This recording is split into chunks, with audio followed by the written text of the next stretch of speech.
What's your take? I know you've commented on Bitcoin as, it's become this protocol where it's been hard to innovate, hard to get agreements, hard to really push the envelope on new technologies, and that's part of the frustration on starting, let's say, Ethereum or Cardano. What's your future prognosis of where Bitcoin is headed? Are you super optimistic that Bitcoin just remains the preeminent kind of store of value in the crypto world, or do you have any kind of skepticism or doubt, let's say 10 or 20 years down the road? Bitcoin is only valuable because it's valuable. It has no technological advantage. It's actually the least advanced of all the cryptocurrencies and least feature risk. There's no reason for it other than the fact that it exists. And if the value plummets, no one will mine it, and then you lose all your security. So the minute that it gets flipped by another cryptocurrency, unless they can find a way to actually innovate again, Bitcoin will die, in my view, because there's no reason to hold it over its neighbors. This is one of the reasons why we work so hard with Cardano in particular at trying to build a proper governance system, because you don't want a situation every time you want to do an innovation, you end up with a Cardano Classic or Cardano Cash or these types of things. Bitcoin lost some of its earliest and best people over just the block size, a system parameter. It just tells you if you can't even agree on something so trivial as a block size, then how do you get post-quantum crypto when quantum computers come? How do you get smart contracts? How do you get new ways of structuring the network stack? How do you move from a replicated model to a decentralized model? How do you throw data away? What happens when the Bitcoin blockchain is a petabyte and only two people can have it as NSA and Google? What do you do with that? And if you can't decide a block size, how the hell do you decide these much more significant and serious things? You need a governance system that sits on top of it. And unfortunately, that's so far beyond the initial vision of Satoshi.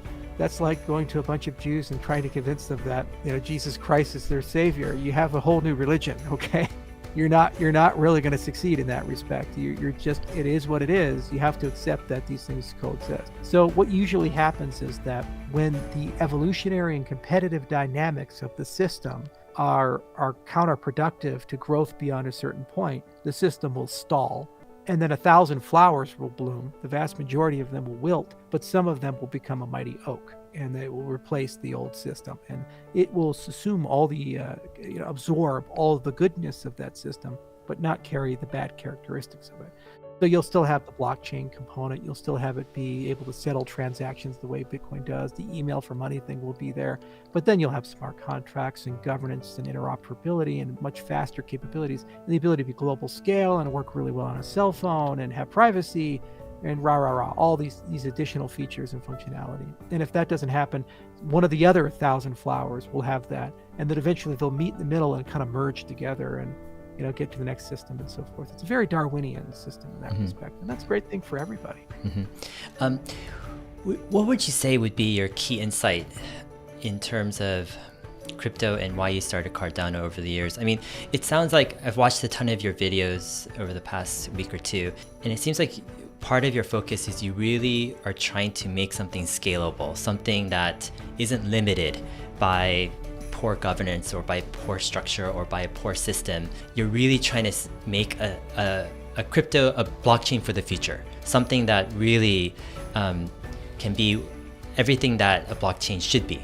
Is that, what kind of, where is that coming from? And is that perhaps what separates Cardano from other cryptos? Is that focus on really trying to achieve kind of this ideal in as best to your guys' ability, right? A blockchain that can scale in the future. Yeah, I mean, the mission was always, how do we get economic identity to the billions of people who don't have it? Well, you build them a financial operating system that can handle their identity, their value, and give them a governance stack.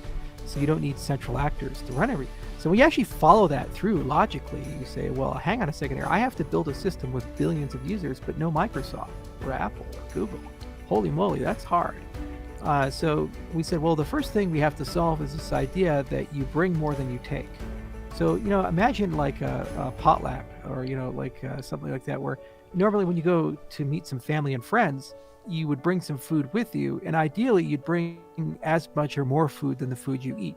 So no matter how many people show up, there's always enough for people to eat. Right now, with all cryptocurrencies, it's the same amount of food. You're just adding more chairs around the table.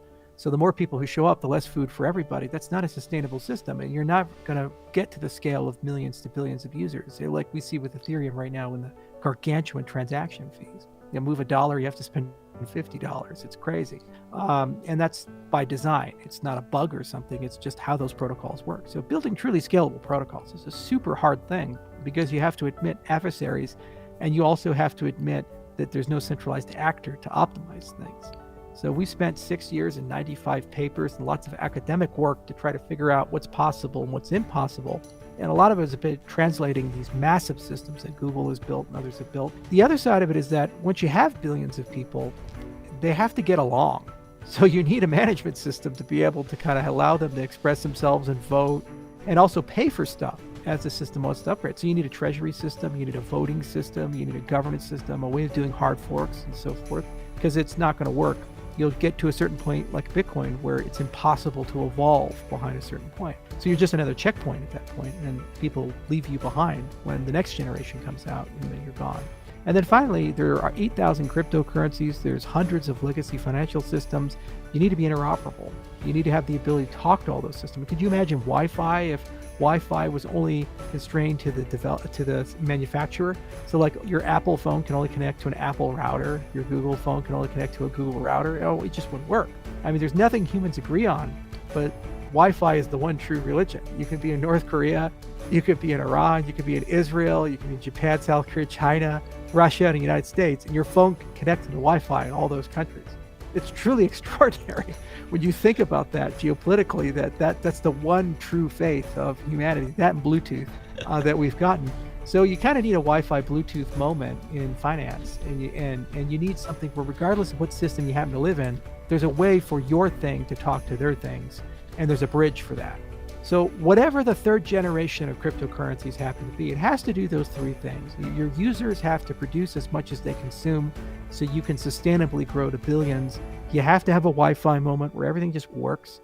And you have to have a governance system that means that when you get to that scale, you don't fragment apart and break apart into 1,000 pieces, or get to a certain point where you just simply can't grow anymore because the firm is too big.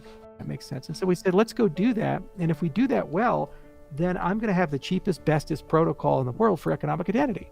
And I could tangibly go to Ethiopia and all these places and say, hey, how do we get microfinance and microinsurance and these other things to run?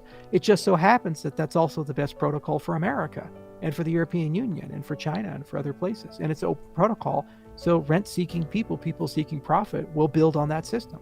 Go and play around in Africa and Eastern Europe and Southeast Asia, but then other people get to use the exact same infrastructure to do their stuff. And a lot of that stuff will be Fortune 500 companies and so forth. And their success is my success. The things they build, I get to use. The things I build, they get to use. It's a beautiful, beautiful thing.